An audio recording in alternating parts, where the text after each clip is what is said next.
Shalom Tuhan.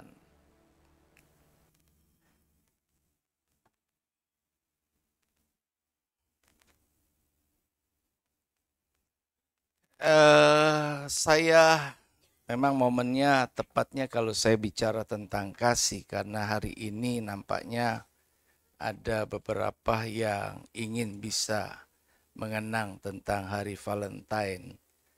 Tapi saya bergumul tentang hutang saya menyelesaikan apa yang saya bahas tentang potret diri yang nggak bisa dipaksakan selesai. Akhirnya dibagi beberapa potong bagian. Dan hari ini saya melanjutkannya di bagian yang ketiga. Pada bagian yang ketiga ini kita akan coba melihat nantinya bagaimana kelanjutan dari apa yang setelah kita memahami siapa kita, potret diri kita seperti apa, maka kita juga akan bisa mengerti seharusnya kita ini bagaimana. Begitu. Nah, saya mengajak kita untuk membaca firman Tuhan, satu ayat saja. Kita akan buka dalam 1 Korintus pasal yang ke-15, ayatnya yang ke-10. 1 Korintus pasal yang ke-15, ayatnya yang ke-10. Oh ya, saya kontrol. Oke, sudah ya. Kita baca bersama-sama ya, suaranya yang nyaring keras ya. 2, 3. Tetapi karena kasih karunia Allah, aku adalah sebagaimana aku ada sekarang. Dan kasih karunia yang dianugerahkannya kepadaku tidak sia-sia. Sebaliknya, aku telah bekerja lebih keras daripada mereka semua, tetapi bukannya aku, melainkan kasih karunia Allah yang menyertai aku. Boleh diulang 1, 2, 3. Tetapi karena kasih karunia Allah, aku adalah sebagaimana aku ada sekarang. Dan kasih karunia yang dianugerahkannya kepadaku tidak sia-sia. Sebaliknya, aku telah bekerja lebih keras daripada mereka semua, tetapi bukannya aku, melainkan kasih karunia Allah yang menyertai aku. Nah, Bapak Ibu Saudara kekasih Tuhan, dikatakan bahwa aku ini sebagaimana aku ada karena kasih karunia Tuhan. Nah, kasih karunia Tuhan itu seperti apa? Kita masih ingat bahwa sebelumnya kita melihat siapa diri kita. Nah, kalau kita melihat diri kita itu, potret diri kita, kembali saya ingatkan, hanya karena kita dengar apa kata orang, jadi saya seperti apa kata orang, maka sebenarnya kita belum menemukan siapa kita yang sesungguhnya. Kehidupan kita akan kita respon, kita bawa, kita jalani, dengar dari kata orang seperti apa. Dan kita sudah pernah beberapa kali zaman dulu pernah mendengar perumpamaan tentang orang yang naik keledai. Kemudian kalau dia tuntun keledainya orang bilang kayak apa, dia naikin orang bilang kayak apa, dan sebagainya. Kita nggak pernah jadi orang seperti yang sebenar-benarnya, karena kita banyak dipengaruhi oleh apa kata orang.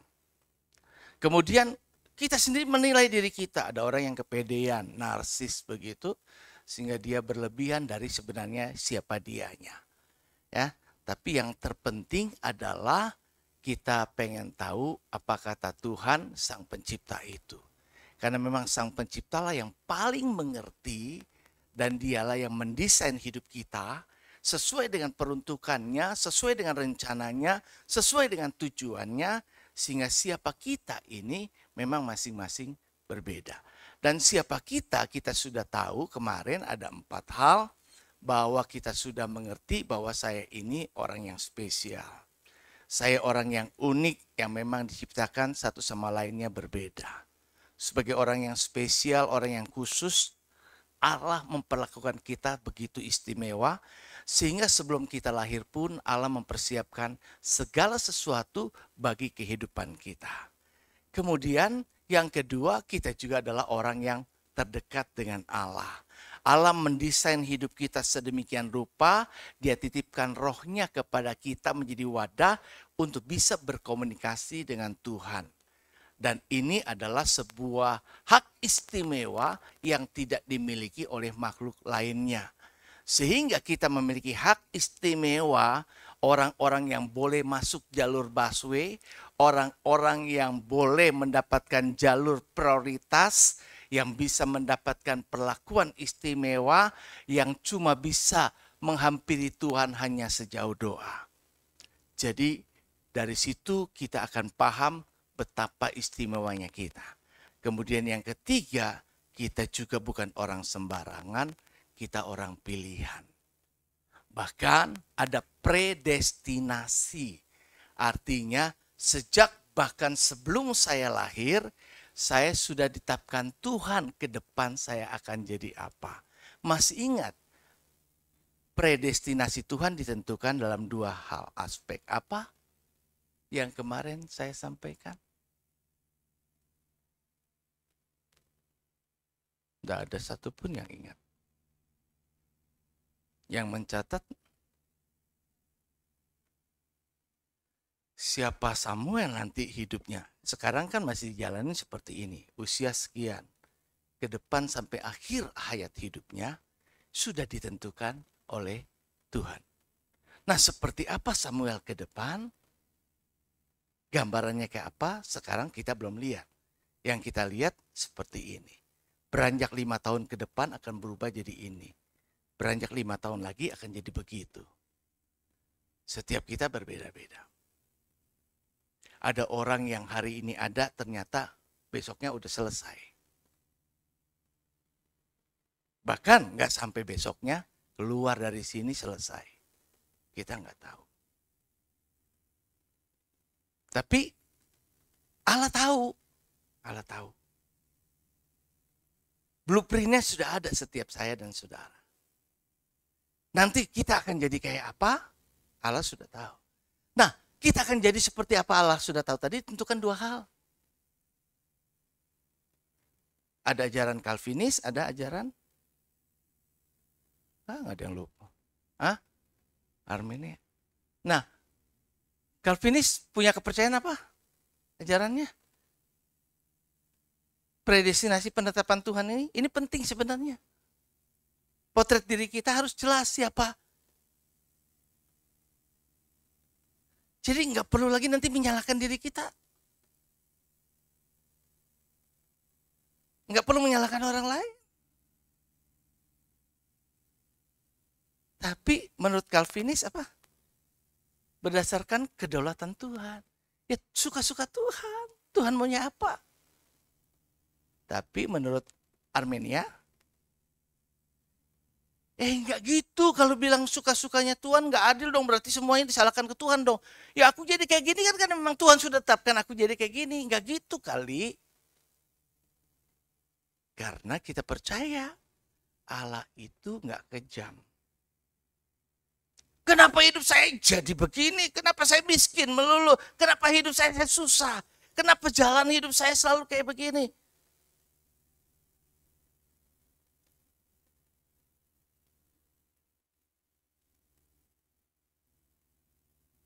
Nah, maka Armenia berkata, ya kamu kayak apa nanti endingnya tuh kayak gitu? Tuhan sudah tahu karena dia maha. Karena dia maha tahu. Dia bahkan sudah tahu kelak kamu responnya kayak apa. Apakah kita bersambut, kita menolak, apakah kita akan menjadi rajin, apakah kita malas, apakah kita akan begini, apakah kita akan begitu. Tuhan sudah lebih tahu. Itu sebabnya Tuhan tahu semua sampai akhir hidup kita. Nah, GBI bukan karena ajaran Calvinis, bukan karena ajaran Armenia, tetapi kita mengadopsi, kita ini mempercayai Allah tetapkan saya dan saudara ada faktor kedaulatan Tuhan sekaligus kemahatauan Tuhan.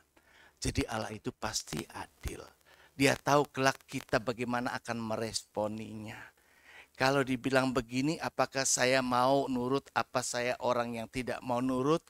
Itu sebenarnya bukan karena Allah yang sudah buat kita jadi pemberontak, tapi karena dia tahu nanti kita akan berontak, atau nanti kita akan nurut. Sehingga akhir hidup kita jadi kayak gitu. Jadi Tuhan pilih kita. Dan kalau sudah Tuhan sampai pilih kita, dengan tandanya saya masih beriman, saya masih ke gereja sampai sekarang. Saudara adalah orang-orang yang masih tetap dalam pilihan Tuhan. Nah sekarang respon selanjutnya, saudara mau tetap jadi orang pilihan atau saudara mau keluar? Allah pun sudah tahu nanti ke depannya. Apakah kita akan tetap rajin nih setia seperti sekarang ini, akan datang lagi terus minggu depan, akan datang kepada yang lain-lainnya, atau minggu depan bolos nih. Ada aja nanti alasannya. Tuhan sudah tahu. Tapi bukan karena Tuhan yang suruh atau tetapkan begitu kalian minggu depan gak datang. Tapi karena nanti kita akan seperti apa, Tuhan sudah tahu duluan. Dan yang keempat apa? Kita ini berharga. Berharganya kayak apa itu? Tidak digambarkan seperti emas. Tidak digambarkan seperti berlian. Bahkan lebih daripada itu, digambarkan kita seperti apa? Biji mata. Tidak ada orang yang mau menukarkan biji matanya hanya dengan berlian. Karena mata adalah pelita tubuh. Kita tidak bisa melihat berlian tanpa ada biji mata. Apa gunanya kalau biji mata kita ini? Nah karena ini biji mata, begitu ada debu saja, kita akan refleks berkedip. Menutupnya untuk melindunginya. Begitu ada ancaman yang akan membahayakan mata kita, maka ada refleks kita akan membela untuk melindunginya. Demikian Allah memperlengkapi kita sekalian. Jadi 4 hal ini udah harus kita paham. Kalau dihapus, kira-kira masih hafal enggak? Hafal kan? Saya orang yang spesial unik. Saya adalah terdekat. Saya adalah orang yang terpilih ya. Di antara banyak yang dipanggil, sedikit yang dipilih.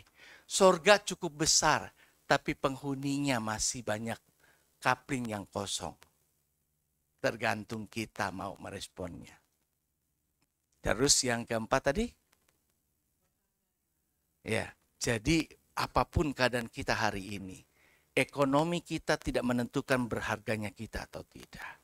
Status sosial kita tidak menentukan kita ini orang terhormat atau tidak.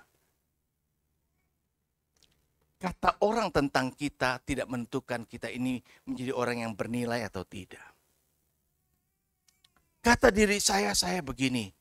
Tapi kata orang, ternyata saya begitu. Tapi kata Tuhan mungkin berbeda lagi. Jadi mana yang kita mau dengar, mana yang kita mau percayai, adalah apa kata Tuhan. Dan selanjutnya kalau begitu, apa yang harus kita lakukan? Udah tahu begitu luar biasanya saya ini. Kalau udah luar biasa, kemudian tidak membuat hidup kita ini jadi lebih baik,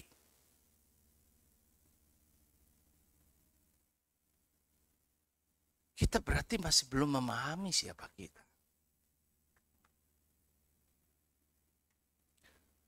Harapan kita melihat dengan jelas potret diri kita adalah bagaimana yang pertama kita mengucap syukur. Jadilah orang yang tidak berkeluh kesah.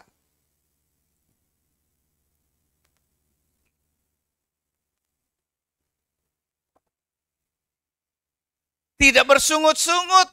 Orang-orang Israel menghadapi beberapa situasi, kemudian dia mulai tidak tahan uji. Bersungut-sungut. Enggak ada kuburan ya, saya harus mati di Mesir. Harus mati di tengah padang gurun begini. Mending matinya di Mesir. hidup kita banyak mengalami tantangan. Yang apa kita alami hari ini, ya, akan kemudian ke depannya sekali lagi tidak ada janji nubuatan menjadi lebih baik. Artinya situasi dunia. Tetapi di tengah situasi dunia yang dinubuatkan, ditetapkan, akan datang masa kesukaran yang besar. Kemudian keadaan manusia akhir zaman akan jadi seperti ini, seperti itu, dan seterusnya. Kemudian sekali lagi ingat tadi ya, ada predestinasi Tuhan loh dalam hidup kita. Tuhan tahu lu nanti kita akan respon kayak apa. Semoga kita adalah orang-orang yang akan meresponnya belajar belum terlambat hari ini, yaitu mengucap syukur. Tahu nggak, di dalam perjalanan hidup kita bisa terjadi reorientasi. Maksudnya adalah ketika kita jalannya seperti ini lurus, tetapi kemudian jika kita memutuskan untuk belok, bisa terjadi belok.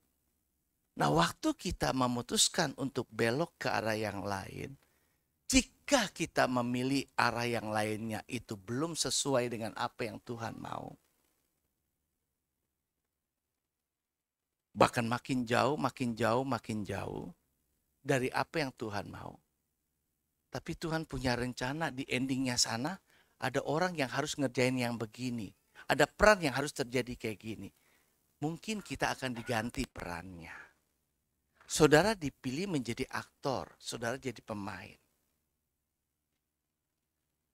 Hendaknya pada waktu kita terpilih menjadi orang yang main, dipilih tadi, maka kita bisa berperan dengan baik. Sehingga kelak nanti akan ada aktor terbaik. Kita bagaimana? Aktornya apa? Aktor yang terbaik yang selalu tahu berterima kasih sama Tuhan. Yang hidupnya percaya Tuhan sehingga tidak khawatir dan tidak perlu merasa takut. Kenapa? Karena yang namanya kita tidak percaya akan menimbulkan banyak pemikiran-pemikiran yang berkembang. Tapi kalau orang yang percaya seperti anak kita, dia nggak punya banyak pikiran. Dia nggak pikir besok mau makan apa atau siang ini mau makan apa. Dia tahu bahwa sudah ada makanan yang akan disediakan buat dia. Jadi yang harusnya hidup kita ini, saya dan saudara, akan memenuhi hukum yang Tuhan minta. Kalau kita bertanya, Tuhan mau saya bagaimana? Maka jawaban Tuhan, mengucap syukurlah dalam segala hal. Karena itulah yang dikehendaki Allah. Ya kan ya? Bagi kita. Jadi kalau mau nanya Tuhan maunya apa? Kita diminta untuk mengucap syukur dalam segala hal. Apa aja. Yang gak enak, terima kasih Tuhan. Karena saya tahu ini akan mendidik saya, menempa saya, membuat saya jadi kayak begini. Jadi sekalipun negatif, sekalipun itu ada sisi baik dari setiap hal. Nah sekarang tergantung kita ini mau melihat sisi positif atau sisi negatif. Kalau sisi negatifnya akan berkeluh kesah, akan khawatir, takut. Sisi positifnya maka kita terima kasih Tuhan. Karena Tuhan masih izinkan saya mengalami hal ini. Jarang loh orang punya pengalaman gini, tapi saya dapat pengalaman kayak gini. Terima kasih setidaknya Anda sudah menjadi bagian dalam hidup saya. Walaupun nanti Anda bukan lagi teman saya yang baik, paling tidak Anda pernah jadi teman saya yang baik. Terima kasih. Jadi saya nggak jadi putus asa, nggak patah hati, nggak bunuh diri, nggak gantung diri di pontoge. Kenapa? kita merespon terima kasih karena ternyata Anda sudah menjadi orang yang menjadi bagian hidup saya. Terima kasih karena Anda sudah mewarnai hidup saya. Terima kasih buat semuanya. Apa yang terjadi dalam hidup kita, ada hal yang bisa kita kendalikan, tapi ada hal yang tidak bisa kita kendalikan. Jangan berputar untuk sesuatu yang tidak bisa kita kendalikan. Yang tidak bisa dikendalikan, jangan ambil alih. Karena yang gak bisa dikendalikan, itu bagiannya Tuhan. Yang bisa kendalikan, yang kita kendalikan, yang bisa kita kerjakan, itu bagian kita. Kalau bagian kita yang bisa kita kerjakan, minta Tuhan yang kerjakan, itu keliru. Dan itulah yang paling sering terjadi di lapangan praktek hidup. Tuhan mau minta saya begini, saya pengen kaya, saya pengen banyak duit. Bagian kita apa? Kerja, usaha. Karena firman Tuhan juga bilang, yang malas, yang gak mau kerja, jangan makan. Kalau kita lapar dan sebagainya, jangan berkeluh kesah. Jangan bilang orang karena kemudian salahkan, ya lu gak peduli, ya lu gak begini, ya lu gak begitu. Udahkah kita melakukan bagian kita? Setelah sudah melakukan bagian kita, masih begini juga. Ada bagian orang yang jahat sama kita, ada bagian orang yang begini. Ya udahlah, itu urusan dia. Tapi saya sudah lakukan, tapi Tuhan tahu. Tuhan bilang, ingat. Bunga di bakung dibanding dengan Salomo yang begitu megah, lebih indah bunga di bakung. Tapi dia nggak dandanin diri, tapi dia begitu orang indah. Burung di udara, tetap Tuhan pelihara. Jadi bersyukur. Yang kedua, setelah bersyukur, dan hanya orang yang setelah bisa bersyukur, baru dia akan bisa menghargai. Orang yang tidak tahu bersyukur tidak mungkin bisa menghargai. Dan kalau orang itu bisa menghargai, maka tadi perhatikan 1 Korintus tadi berapa? Pasal 15 ayat yang berkata apa? Coba ingat, nah ini yang saya jabarkan. Ini rangkumannya nih 3 nih. Yang tadi saya tebalin. Apa? Coba tayangkan ulang lagi.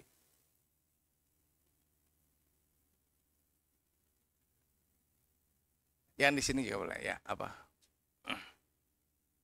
Perhatikan ya. Aku adalah sebagaimana aku ada sekarang. Sudah tahu ya potret diri kita siapa sekarang ini. Ya.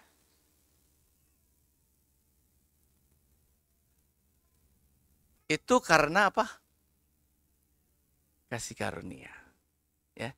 Jadi kalau sekarang kita ini seperti sekarang ini, itu kasih karunia. Jadi gak perlu disesali.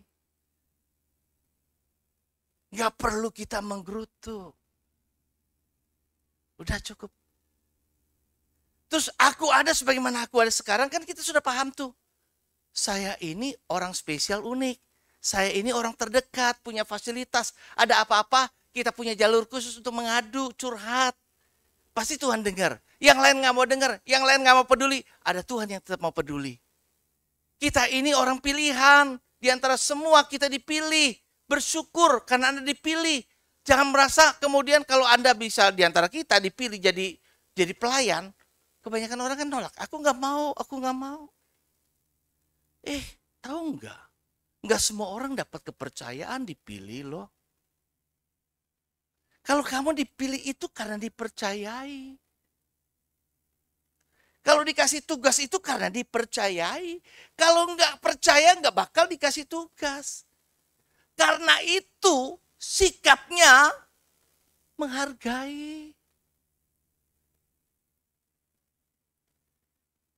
Terima apa adanya. Terus percaya diri. Aku nggak bisa. Percaya diri. Tuhan nggak salah pilih. Kenapa ada pengkhianat Yudas di tengah-tengah dari 12 murid? Bukan karena Tuhan salah. Tuhan salah pilih. Wah, yang ini ternyata jadi kayak gini. Salah pilih nih. Bukan. Itu karena sikap Yudasnya, responnya. Yang nggak bisa menghargai.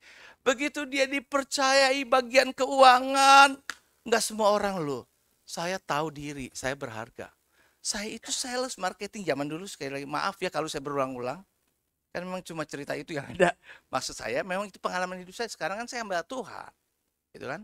Nggak ada orang yang kasih percaya duitnya kan, hartanya ke saya. Kalau dulu di perusahaan kan saya dipercaya. Bukan pegang uangnya. Tapi saya ini logikanya nggak masuk. Saya marketing itu nggak boleh dekat dengan uang.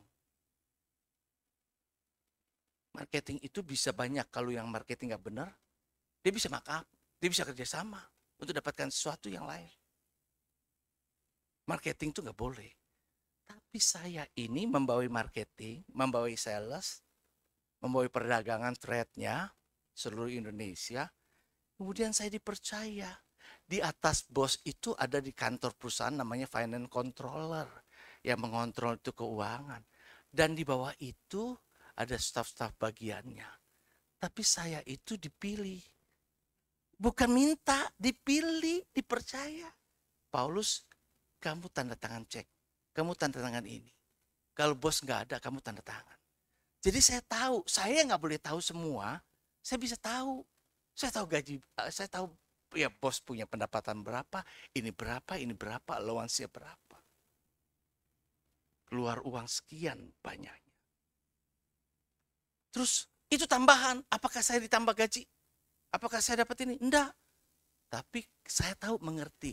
Terima kasih atas kepercayaan ini, saya menghargai dan saya kerjakan. Saya kerjakan. Begitu juga hidup kita, kalau tahu menghargai.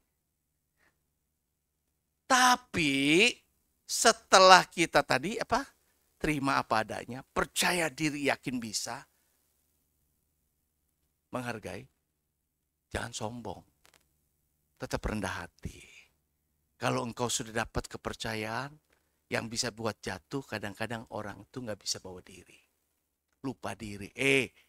Ingat colek tuh kalau udah lupa diri. Semua karena kasih karunia.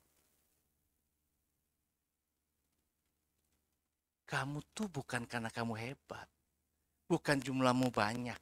Bukan karena kamu lebih pinter. Itu karena kamu dapat kasih karunia. Saya pilih kamu. Saya punya kedaulatan untuk memilih. Kenapa dia yang dipilih, bukan saya? Dia maunya saya. Itu satu Tuhan tadi. Dan saya tahu kira-kira dari hasil pengamatan saya, dia nanti akan responnya kayak apa. Itu Tuhan saya, Tuhan kita. Dia tahu. Dan yang ketiga, ini. Kalau setelah mengucap syukur, menghargai, yuk kita setelah ngerti potret diri kita, maka ini yang jadi tujuan saya khotbah ini. Endingnya adalah satu persatu orang ini itu jadi pribadi yang maksimal. Di situasi tertentu, saya nggak bisa menjangkau di atas. Kalau saya pikir saya bisa nggak ya, pegang atas nggak bisa. Tapi tahu nggak, ada orang yang sebelumnya nggak bisa. Tapi satu ketika dia melatih diri, ada atlet yang bisa sampai menjangkau di atas, bukan? Awalnya dia dari nggak bisa. Tapi yang nggak bisa jadi bisa. Di dalam dirinya itu ada sesuatu potensi yang belum dimaksimalkan. Di dalam diri saya itu ada ruang kosong yang masih belum diisi. Saya belajar, saya training, dan saya pernah di training. Dari hasil training itu, saya mengerti. There is room for improvement. Di sana ada ruang untuk kita bisa meningkatkan diri. Ada sesuatu. Kalau hari ini saya begini, itu bukan berarti maksimal saya kayak gini. Enggak.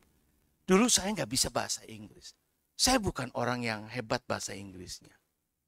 Tapi tanpa saya sadari, berjalannya waktu ketika saya, lingkungan saya, pekerjaan saya, orang-orang di sekitar saya membuat saya harus bicara bahasa Inggris, komunikasi bahasa Inggris, maka dari tidak bisa menjadi bisa. Saya pernah stres luar biasa karena saya harus ikut training yang bukan bagian saya. Sekali lagi saya tuh di bagian sales, trade marketing begitu, tapi itu bagian HRD itu bagian training. Saya dikirim ke Kuala Lumpur 10 hari untuk belajar. Train the trainer. Saya di training untuk menjadi trainer. Yang harusnya dulu waktu itu adalah orang yang di training untuk menjadi trainer, mulai mentraining mulai dari bosnya paling pertama sampai paling bawah. Dan bukan cuma perusahaan di mana saya kerja, ada grup perusahaan, ada 6-5 grup, kalau nggak salah PT, yang harus saya training dan termasuk bos-bosnya. Dan itu trainingnya, materinya bahasa Inggris, dan bicaranya harus dalam bahasa Inggris. Saya ngomong bicara bahasa Inggris 5 menit, 10 menit aja udah repot. Paling susah adalah vocabulary itu ya, perbendaharaan kita. Kalau perbendaharaan kita itu terbatas, bagaimana kita bisa ngomong? Bagaimana kita bisa menjelaskan sesuatu yang rumit? Pakai bahasa Indonesia menjelaskan sesuatu yang rumit materinya aja, itu perlu sesuatu usaha yang berat. Apalagi menjelaskan pakai bahasa Inggris. Dan saya training 2 hari. Bukan cuma orang biasa di bawah. Kadang percaya diri kita biasa kalau kita berhadapan dengan orang di bawah kita. Tapi kalau kita berhadapan dengan para bos yang memang bahasa Inggrisnya dari sononya, itu bukan sembarang. Tapi karena saya menghargai tadi udah lewati. Dan saya mau jadi maksimal. Saya pasang diri. Ya sudah, ini saya udah dijeburin. Ya udah, mau bagaimana? Saya cuma ngadu sama Tuhan karena dia sejauh doa. Tuhan tolong saya. Semalam-malaman, bahkan pagi menjelang sebelum acara mulai, saya berdoa lagi, Tuhan tolong saya. Singkat cerita, saya berhasil. Bahkan ketika di Kuala Lumpur ada bos paling besar di Singapura yang datang. Vice presidennya, wakil presidennya. Begitu saya kembali, dia telepon ke Indonesia, cari Paulus, minta Paulus trainingin orang Singapura. Kalau pakai logika, saya ngajarin orang Singapura yang bahasa Inggris nggak mungkin. Tapi kalau saya jalanin, saya bisa. Dan akhirnya ternyata saya bisa. Saya bisa. Saya mau katakan, ini saya katakan bukan untuk maksudnya sombongin. Tapi contoh bahwa saudara pun pasti bisa.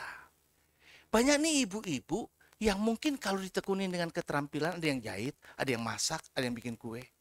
Ya kan? Sayang.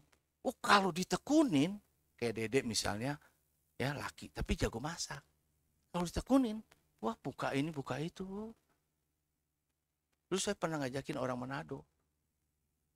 Mbak Tuhan, kita buka masakan Manado yuk, cuma dia kagak mau aja kan.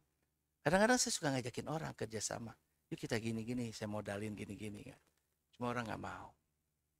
Saudara, kadang-kadang ada Bu RT di tempat saya, itu warung tuh rame banget. Saudara, paling istimewa khas khususnya itu sambelnya. Sambal ulekannya nggak ada di dunia. Kayaknya cuma itu yang bagus tuh. Kan? Pakai gandaria. Waduh, kalau udah makan pakai tangan, itu 5 hari baru hilang baunya. Beneran. Kan? Bener. Tapi berlomba makannya, lalat. Berkerumun juga sama saya makan. Jadi saya adu cepet, lalat sama saya begitu kan. Nah, saya bilang sama Bu RT, Bu, kita buka ya yang lebih besar. Ya kan ya, kita kerjasama. Nggak mau, dia tetap mau yang kayak begitu. Nggak maksimal. Saudara, kalau hidupnya cuma bahwa dirinya aman, udah begini, aku maunya begini doang. Padahal potensi saudara masih lebih dari itu. Gereja ini kalau mau jadi lebih besar, lebih cepat, saya masih punya keyakinan besar. Bisa kok, bisa. Cuma yang saya hadapi ini orang-orangnya. Maaf kenapa saya suka bilang, di kantor saya terkenal. Saudara kenal saya itu, tanya orang kantor yang kerja sama saya. Siapa Paulus? Orang yang bisa mencetak orang. Tapi di sini saya orang yang gagal. Banyak kegagalan. Banyak orang yang gak suka. banyak orang yang buruk, saya ini gambar dirinya begitu buruk. Terima kasih Tuhan. Tapi saya ngerti tugas saya begini, gembala, saya jalanin aja tugas saya. Sampai akhir.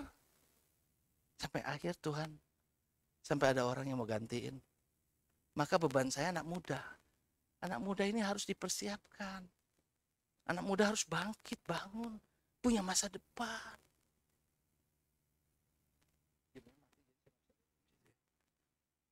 Nah, kayak begitu. Ya lanjut aja ya. Nah, ini saya cepatin ya. Terakhir slide saya ini. Untuk bisa menjadi maksimal, Bapak Ibu, yang pertama, faktor pertama, sehat tubuh, jasmani, sehat jiwa. Orang yang sakit jiwa, ya kan? Makanya tadi pilih presiden tuh, kan? Pilih pemilu itu harus dengan segenap hati, jangan segenap jiwa. Kalau nanti nggak terpilih yang kita mau, jangan sakit jiwa. Kan? Sakit hati boleh, kan? Tapi jangan sakit jiwa. Kan gitu iklannya kan? Gitu. Tapi mengasihi Tuhan harus dengan segenap segenap akal, segenap artinya nggak ada yang sisa, all out semuanya itu buat Tuhan. Buat Tuhan. Maksimal. Nah, agar bisa maksimal syarat pertama sehat, bukan cuma jasmaninya, tapi jiwanya sehat, rohnya juga sehat. Sehat jiwa, sehat roh, sehat tubuh. Baru kita bisa jadi orang yang melek. Orang yang ngantuk, pasti fisiknya itu kurang sehat, beresiko banget kendaraan. Saya berulang kali kalau kendaraan, maaf buka rahasia, saya sering ngantuk sebenarnya, tapi saya suka tempeleng. Kan? Kadang-kadang kalau saya udah lagi ngantuk, saya nyanyi. Ya kan? Wah, saya nyanyi gini kan. Kelihatannya semangat. Menyemangati diri supaya ini saya penumpang mesti saya bawa pulang. Masalahnya saya harus paham, masih tugas saya. Yang lain boleh tidur. Ya kan, dia tidur. Kalau saya tidur kan tidur beneran semuanya. Betul nggak? Ya kita sekalian ya kan ya. Mengeningkan cipta semua. Wah. Sampai kita di sorga. Begitu kan. Kalau ke sorga ya kan. Kalau pecah begitu kan. Ya satu di sini, yang satu antum jurusan Pulau Gadung sama Cililitan. Repot. Jadi harus sehat. Nah udah kedua, temukan potensi diri saya itu. Saya punya potensi apa? Pendidikan orang sekarang ini seringkali salah. Orang cuma bagus dinilai. Kejar nilai, kejar nilai, kejar nilai. Nyontek pun akhirnya dihalalkan. Kenapa? Demi supaya rapotnya bagus, demi supaya lulus. Isinya nol, kosong. Maka sekolahnya bangga ke UBT kan, yang kemarin saya bilang kan, apa tuh UBT? Ya lupa. Ini pada jahat loh. Pengkhotbah lain dia inget. Kalau saya khotbah nggak ada yang inget. Benar saya kadang-kadang pikir, aduh jahat-jahat. Kan? Kalau saya khotbah nggak ada satupun yang diingat. Tapi kalau orang lain khotbah, diceritain sampai besok, sampai lusa. UBT, Universitas Baru terdengar. Artinya orang yang cuma mau gampang-gampangnya. Nah, jadi temukan. Bisa apa saya? Kembangkan situ. Ada soft skill dan hard skill. Ada yang sifatnya kemampuan kita. Komunikasi kita baik ini. Tekunin aja, tekunin. Orang, saya dulu RT di lingkungan saya, Tampak Siring yang sebelum saya pindah. 2 periode. Satu orang yang saya kenal orang Ambon, anaknya punya kelemahan di sekolah. Banyak kelemahan gak bisa. Tapi orang tuanya gak putus asa. Ini anak laki, dia suka dengan sepak bola. Orang tuanya support untuk diarahkan pemain sepak bola. Dan targetnya adalah supaya bisa menjadi pemain sepak bola tingkat nasional. Dia berlatih. Saya nggak tahu hasilnya sekarang kayak gimana. Tapi bisa. Jadi kalau saudara potensinya A, yang saudara kerjakan B, nyasar. Maka sekolah itu jangan sembarangan. Jangan cuma karena teman saya sekolah begini, dia masuk yang ini, saya juga ikutan ada teman. Tapi saya nggak suka itu. Kita excitingnya, kita senangnya di mana? Kita punya potensi diri di mana? Begitu. Ya kan? Loh, kelihatan kok kesukaan kita kayak apa. Ya kan?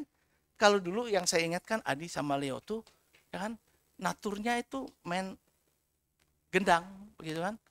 Ya, dia bisa sendiri nantinya. Cuma kegagalan saya menginginkan cita-cita pengen jadi pilot yang saya nggak bisa salurkan. Tapi bisa nyetirnya itu nggak belajar. Ini bukan lulusan Ulisa, tapi tahu dari mana begitu ditanya? Aku liatin papa nyetir, jadi dia rupanya dengan mengamati aja sudah bisa. Saudara juga bisa yang kayak gitu. Nggak bisa kayak papa? Bisa. Tekfu punya keahlian yang luar biasa. Saya belum pernah dengar dia kursus di mana, tapi punya potensi diri. Setiap kita ada, bisa temukan. Oh, jangan bilang saya apaan ini, saya nggak bisa apa-apa. Pasti ada. Temukan, kembangkan di situ supaya bisa maksimal. Yang ketiga, jaga hubungan, relasi yang baik dengan semua orang. Satu musuh itu kebanyakan. Kalau kita punya sesuatu ganjalan yang masalah dengan orang, gimana mau jadi maksimal? Ketika ada orang jadi gap dengan kita. Saya berusaha untuk tidak punya musuh. Orang tua, kadang-kadang keluarga punya musuhan dulu. Ya kan, saya tetap bergaul dengan anak yang katanya musuhan itu. Saya bahkan menjadi teman karibnya. Kita nggak suka bermusuhan. Setiap kita jalin hubungan yang baik. Dengan hubungan yang baik, maka kita bisa jadi maksimal. Yang keempat, maka miliki attitude yang baik. Ini ayat-ayatnya kalau baca ya. Amsal pasalnya yang ke-27 ayat 19. Saya itu seperti apa yang di hati ini. Coba baca deh satu ini ya. Amsal pasal, coba siapa yang sudah dapat tolong bacain. Amsal pasal 27 ayat 19. Niko, boleh Niko. Udah buka? Belum ya? Oke. Siapa yang sudah? Iming, sudah? Oh, sudah ditayangkan. Oke. Ya. Kok Amsal 27? Ayat 19 bukan 17, 19. Nah ini ya, seperti air mencerminkan, terus demikianlah. Iya, ya. Siapa saya akan kelihatan dari hatimu. Kalau hatimu baik, engkau orang baik. Kalau sikap hatimu itu baik, benar, engkau orang yang baik dan benar. Tapi kalau sikap hatimu punya attitude-nya, sekali lagi, Anda bekerja mau target jadi orang sukses. Keterampilanmu hebat, tapi attitude-mu jelek. Nggak kepake. Keterampilan bisa diasah, besi menajamkan besi. Jadi keterampilan bukan segalanya. Tapi hati. Manusia melihat apa yang di depan mata.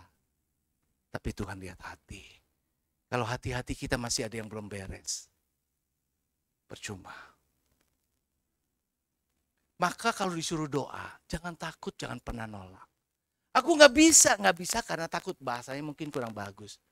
Tuhan itu tidak terpana. Doa kita tidak dikabulkan bukan karena kata-kata rangkaian indah. Tapi dari hatimu yang tulus sama Tuhan. Bahkan sebelum engkau ucapkan, dia mengerti. Dan yang terakhir, berorientasi pada hasil. Baca sekali lagi ayat ini. Yuk kita baca 1 Korintus pasal 9 ayat 26. Aku tidak berlari tanpa tujuan. Silakan. Sudah ya. Kita baca 2, 3. Sebab itu aku tidak berlari tanpa tujuan. Dan aku bukan petinju yang sembarangan saja, Mama. Energi saya itu tidak akan saya habiskan untuk sesuatu yang sia-sia. Ada tujuan hidup, ada goal. Ada gawang yang saya mau tuju. Ada bola yang saya giring menuju gawang. Bukan main lempar sana, lempar sini. Gak ada gunanya. Gak ada progres yang nyata. Gak ada kejelasan hasilnya apa. Tapi kita punya tujuan.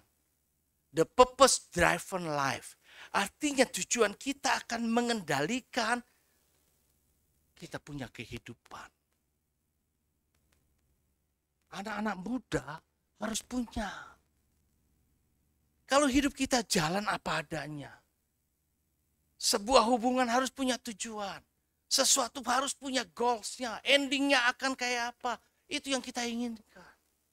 Apa yang kita kerjakan, apa yang kita mau capai. Kita nggak kerjain asal kerja daripada nganggur. Tidak begitu. Tapi yang saya kerjakan adalah sesuatu yang sekarang saya tabur dengan mencucurkan air mata. Kelak saya akan menuai dengan bersorak-sorai sambil membawa berkas-berkasnya. Ada sesuatu dan sesuatu itu perlu pengorbanan. Investasi. Investasi waktu, investasi tenaga. Tahu nggak? Keterampilan yang tidak diasah. Kemampuan potensi diri yang tidak diasah, yang tidak digunakan, engkau pendam dan engkau mati. Tapi Anda punya keterampilan sekecil ini. Tapi ketika engkau menghargai sikap tadi, kemudian mau jadi maksimal, aku mau. Dulu siapa saya? Saya sifatnya pemalu. Orang yang saya bisa bergaul cuma adalah orang yang saya kenal. Saya nggak bisa ngomong kalau orang nggak ngajak ngomong duluan. Tapi saya bisa jadi bawel sekarang. Beneran. Gitu loh. Kenapa? Kita kembangkan diri. Dulu pertama kali 3 bulan saya kerja. Bosnya tertarik, ownernya mau pindahin saya. Saya pikir dia berkata begini, Paulus lu mau maju enggak? Gue pikir mau dikuliahin. Tapi ternyata bukan, mau dipindahin ke bagian sales. Kenapa dia punya bagian sales dianggap bisa maju? Pandangan dia, pandangan saya beda. Kemudian saya diceramain sampai kawin lari. Serius. Lu jangan takut. Jangan punya istri satu. Begini-begini. Oh takut gini-gini. Saya bilang yang paling bikin saya malu adalah ketemu orang. Begini kalau saya harus door to door kayak begini-gini. Saya gak bisa begitu. Saya diceramain. Saya gak mau dipilih orang lain. Begitu dipilih orang lain saya lihat. Dia jadi manajer. Nggak lama jadi GM. Dari nggak punya apa-apa datang kantor. Punya motor. Punya mobil. Terus saya berpikir gue begini doang. Dulu kalau gue ambil ya. Mungkin saya berubah lagi beda. Maka saya tungguin kapan gue ditawarin lagi. Nggak datang-datang. Tahun berganti. Nggak datang-datang. Kesempatan tidak datang pada waktu kita siap. Anda harus orientasi hasil. Punya tujuan. Kemudian jangan energinya terbatas. Energi kita terbatas. Harus benar-benar pukul pada bagian yang vital. Untuk mengenai sasaran. Jadi kalau begini nantinya. Maksimal semua pribadi di Gunung Sari ini. Gereja nggak muat. Nanti kalau orang-orang udah maksimal berpikirnya nggak begini doang, terima nasib. Ya udahlah begini, terima nasib. Minggu depan mungkin berubah lagi jadi turun lagi. Begitu lagi berputar, terus waktu. Sampai kapan? Malu gua. Malu saya. Makanya saya bilang saya orang gagal di sini. Saya nggak bisa ngerubah. Saya nggak bisa buat saudara kayak gimana. Saya cuma sampaikan sebuah motivasi. Saya sampaikan ini firman. Tergantung respon saudara. Saudara percaya, saudara mau respon baik. Saya mau dengar apa yang saya sampaikan atau tidak.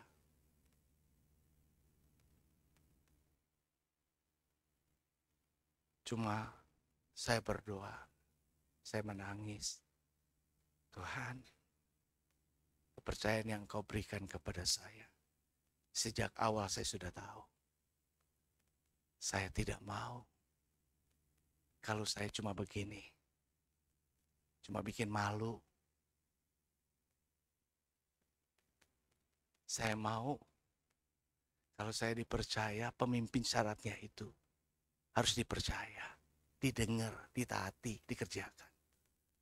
Komando orang yang di lapangan, kalau komandonya nggak didengar, pasukan berantakan. Nggak ada. Hidup saya, hidup saudara juga begitu. Tuhan mau yang baik buat kita. Tuhan mau arahkan kita. Tapi kalau saudara nggak mau dengar Tuhan juga, mau dengar Tuhan dari mana? Tuhan bicara, nggak zaman lagi. Dari langit dia ngomong. Dia ngomong melalui saya. Dia ngomong melalui hamba-hamba Tuhan. Saudara mau percaya tidak? Kembali kepada saudara. Sekali lagi ingat potret diri ya. Ini udah lengkap tiga seri. Ya. Jadi saudara orang yang spesial, unik. Saudara adalah orang yang paling dekat, punya fasilitas istimewa. Anda punya hak istimewa, di nganggurin, rugi sendiri. Yang ketiga, kita ini orang pilihan. Kalau udah dipilih jangan ditolak. Jadi orang pilihan untuk bisa selamat tetap di dalam rumah. Sekali lagi, pintu ambang pintu diolesi darah. Yang keluar gua nggak jamin selamat. Yang tetap di dalam rumah dia selamat. Tetap dalam Tuhan. Yang ketiga, yang keempat, kita ini dijaga, dilindungi, diawasi. Ya, seperti biji. Kan ada lagu ya. Jagaku seperti biji matamu, sembunyikan dalam naunganmu. Ini lagu kuno kan? Ya sedikit orang lah zaman yang lahir duluan dulu mungkin tahu. Yang lahir generasi Z, ya. Ini generasi A gitu lah. Generasi awal. Jadi jagaku seperti biji mata. Kalau udah kayak gitu, tadi ingat ya, bersyukur, menghargai, jadi maksimal. Gimana jadi maksimal? Sehat, tubuh, jiwa, roh. Terpelihara sempurna sampai kedatangan Tuhan. Kemudian menemukan potensi diri dan kembangkan. Ya, kalau kita sudah punya iman, tambahkan kepada iman pengetahuan. Kalau sudah punya pengetahuan, tambahkan lagi dengan lain. Itu firmannya tuh. Terus ada pelipat gandaan. Tahu nggak di Keluaran itu, orang-orang yang bangun bait suci untuk bisa membangun sesuatu, mereka punya keterampilan. Keterampilan dari mana? Tuhan berikan. Sebuah keahlian yang Tuhan tanam katanya. Baca di Keluaran itu. Dalam setiap kita punya sesuatu potensi, kembangkan. Terus miliki relasi yang baik. Ya, satu orang yang bermusuhan dengan kita, sekarang selesaikan. Karena satu musuh itu terlalu banyak. Kita harus zero. Semua adalah sahabat baik kita. Kau sahabatku, kau saudaraku, tiada yang dapat, kan? Ada yang bisa pisahkan kita. Dan begitu ya, seterusnya. Tuhan memberkati. Yuk kita bangkit diri.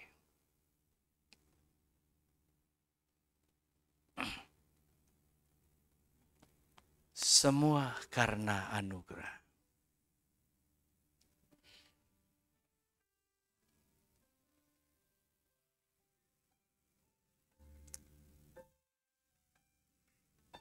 Ku ada sebagai mana ku ada, berdiri menghadap tatamu Bapa.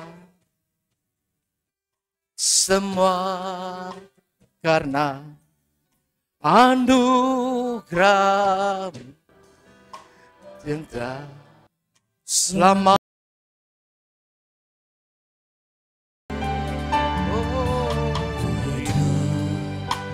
dalam segala kelimpahan, Engkau layak untuk melayani Tuhan.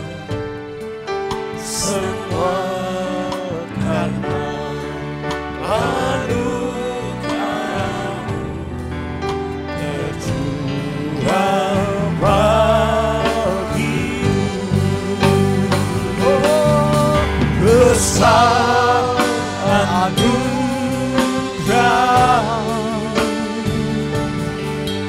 berlimpah kasih-Mu, semakin hari semakin bertambah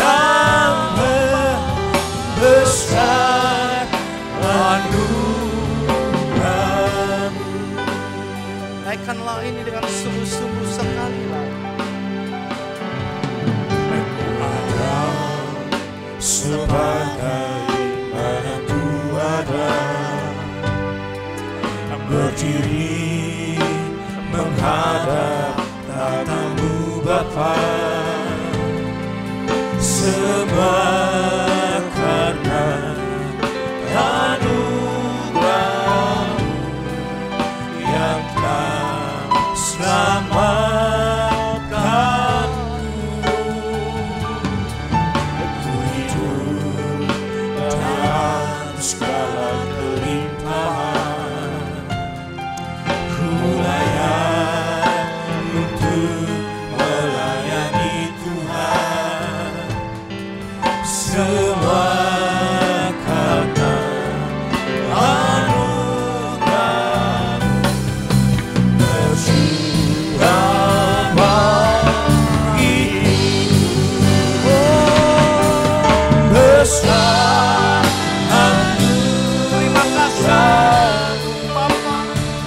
Thanks God. berlimpah Terima kasih. kasih, Oh, haleluya.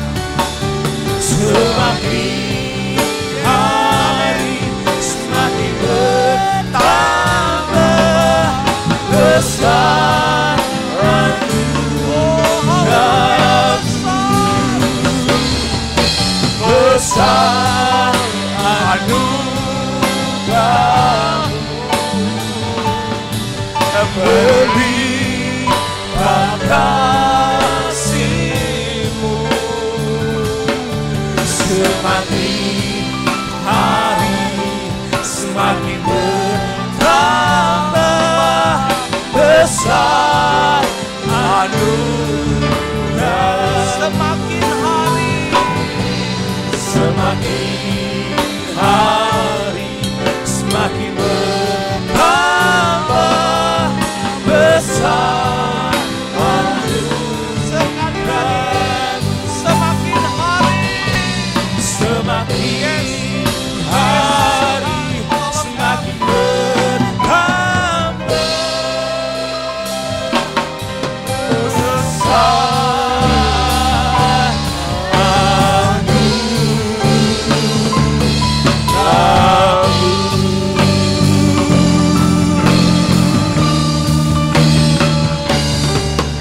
haleluya. Haleluya. Haleluya. Haleluya. Haleluya. Terima kasih Tuhan. Terima kasih Tuhan. Terima kasih. Sungguh Engkau Allah yang maha baik. Kami bersyukur atas anugerah kasih kemurahan Tuhan yang besar. Terima kasih Tuhan. Nanti Ibu Mariati akan pimpin kita dalam doa. Mari kita satukan hati dalam doa.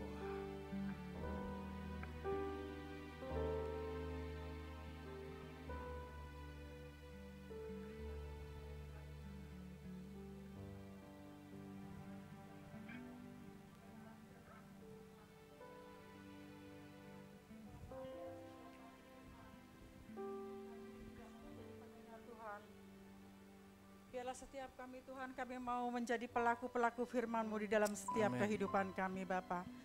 Terima kasih Bapa, kasih karunia-Mu sudah menyertai setiap kami siang hari ini. Tuhan terima kasih Engkau memberkati hamba-Mu Bapak Gembala yang sudah menyampaikan firman-Mu buat setiap kami.